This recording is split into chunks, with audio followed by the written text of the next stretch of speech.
Have you ever wondered what would actually happen if two Southeast Asian nations with long coastlines, thousands of islands, and strategic positions suddenly had to rely only on their own military strength? Imagine this for a second. A crisis erupts somewhere in Southeast Asia. Shipping lanes become tense. Naval patrols multiply overnight. Fighter jets begin circling above disputed waters. In that moment, one question quietly becomes very important. Who actually has the stronger military capability to respond quickly and decisively? That question has come up more often lately when analysts compare Indonesia and the Philippines. Both are major maritime nations. Both sit in extremely strategic locations. And both are modernizing their militaries. But when you look closely at the numbers, the structure of their forces, and the technologies they are developing, a clear picture begins to emerge. Indonesia, in 2026, holds a noticeable military advantage over the Philippines. The difference isn't just about weapons. It's about geography, strategy, logistics, industry, and long-term planning. Let's start with geography. Because in military strategy, geography often decides everything before a single ship leaves port. Indonesia is enormous. When people look at a map, they sometimes underestimate just how massive the country actually is. Stretching more than 5,000 kilometers from west to east and consisting of over 17,000 islands, Indonesia sits right between the Indian and Pacific Oceans. It literally sits on top of some of the busiest shipping lanes on Earth. The Strait of Malacca, the Sunda Strait, and the Lombok Strait all pass through Indonesian territory or lie directly next to it. These waterways carry huge portions of global trade every day. Because of this geography, Indonesia doesn't just defend its territory, it influences global maritime traffic. Ships traveling between Asia, the Middle East, Europe, and Africa often pass near Indonesian waters.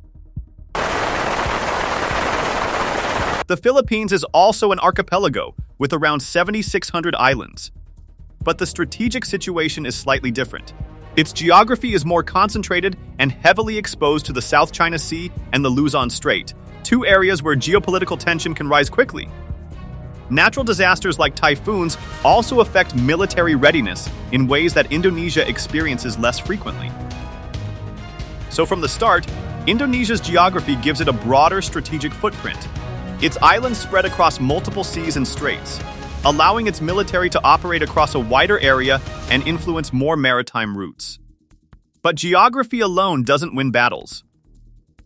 Military structure matters even more. Indonesia's armed forces, known as the Tentara Nasional Indonesia, are significantly larger and more complex than those of the Philippines. As of 2026, Indonesia maintains roughly 400,000 active military personnel.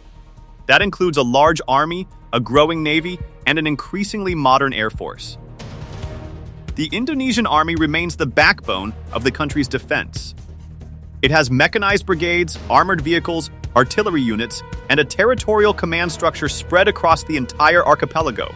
This system allows Indonesia to deploy forces quickly across many islands while maintaining internal stability. The Philippines, by comparison, fields about 125,000 active troops. Much of its army is structured around light infantry units designed for territorial defense, disaster response, and counterinsurgency operations. Mechanization exists, but at a much smaller scale. This difference in structure reflects two very different strategic histories.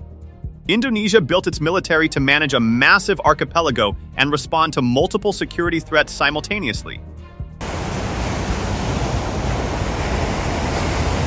The Philippines, on the other hand, historically focused on internal security and relied more heavily on alliances, particularly with the United States, for external defense. The naval balance tells an even clearer story. Indonesia's navy operates more than 130 ships, including submarines, frigates, corvettes, amphibious assault ships, and patrol vessels. Its submarine fleet includes advanced Type 209 and Type 214 designs, capable of stealth operations in deep waters and choke points.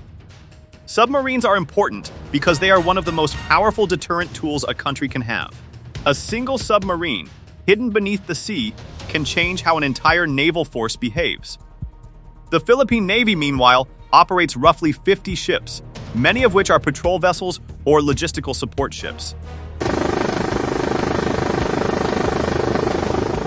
In recent years, the Philippines has begun modernizing its fleet with new frigates and offshore patrol vessels, but the overall size and capability gap remains significant. You could think of it this way: Indonesia fields a navy designed for regional influence, while the Philippine Navy is still evolving toward that level. Air power also shows a noticeable gap. Indonesia operates advanced fighter aircraft including F-16s and Su-2730 fighters, and it is also participating in the KFX-IFX next-generation fighter program with South Korea. This project aims to produce a modern multi-role jet that could significantly strengthen Indonesia's air capabilities in the coming decade. The Philippine Air Force has made progress, especially with the introduction of FA-50 light fighter jets, but its fleet remains relatively small. For many years after retiring its old F-5 fighters, the Philippines had no true supersonic fighter capability at all. Rebuilding that capability takes time. Technology and industry also play a surprisingly big role in this comparison. Indonesia has spent years developing a domestic defense industry. Companies like PT Pindad, PT PAL, and PT Dirgantara Indonesia manufacture armored vehicles, naval vessels, and aircraft components. This means Indonesia can produce and maintain some of its own military equipment without depending entirely on foreign suppliers. That independence matters during long-term conflicts or political crises. A country that can manufacture parts and weapons domestically has more flexibility. The Philippines does not yet have the same level of defense industrial capacity. Most of its major military platforms come from partners such as the United States, South Korea, or Japan. While those partnerships are valuable, reliance on imports can slow modernization and limit long-term autonomy. Then there's logistics, the quiet, often invisible backbone of military power. Indonesia has invested heavily in moving troops and equipment across its massive archipelago. Transport aircraft like the C-130 Hercules and CN-235, combined with naval transport ships, allow Indonesian forces to shift units quickly between islands. In 2025, Indonesia conducted a large exercise known as Armada Jaya, where forces were deployed across 8 islands within just a few days. Exercises like this demonstrate something extremely important: operational mobility. The Philippines faces more logistical constraints. Its islands are spread out, and its transport fleet is smaller. Rapid deployment across the entire archipelago can be challenging, especially during emergencies. This doesn't mean the Philippines lacks capability. It means the scale of operations Indonesia can sustain is simply larger. Another interesting factor is diplomatic flexibility. Indonesia has cultivated defense partnerships with many countries at once: the United States, Australia, Japan, South Korea, and others. It participates actively in multinational exercises while maintaining a policy of strategic independence. The Philippines has a very strong alliance with the United States under the Mutual Defense Treaty, which provides powerful security backing. But reliance on one major ally sometimes limits strategic independence compared to Indonesia's diversified approach. When global analysts rank military strength, these differences become visible in international indexes. Military power isn't just about ranking charts. It's about readiness, training, doctrine, and leadership. Even Indonesia has limitations. Its defense budget, while larger than the Philippines, still trails far behind the budgets of major Asian powers like China, Japan, or India. Procurement processes can sometimes move slowly, and maintaining security across 17,000 islands is an enormous challenge. But despite those obstacles, Indonesia's military trajectory is clear.